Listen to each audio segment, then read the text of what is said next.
እድለኛው ታውቋል።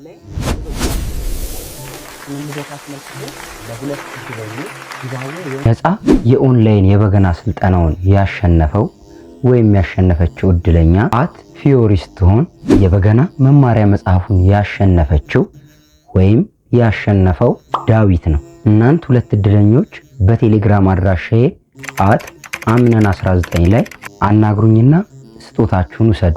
አመሰግናለሁ። እንኳን ደስ ያላችሁ። በተለያዩ ጊዜያት ተመሳሳይ ሽልማቶችን ስለምናዘጋጅ የቤቴ ባቢ የዩቲዩብ ቻናልን እንዲሁም የቲክቶክ ቻናልን ፎሎ በማድረግ ቤተሰብ ይሁኑ። በገና መማር የምትፈልጉ ደግሞ በ0925 93 70 43 ላይ በመደወል መመዝገብ ትችላላችሁ። በሌላ አዲስ ቪዲዮ እስከምንገናኝ ቸር ቆዩ።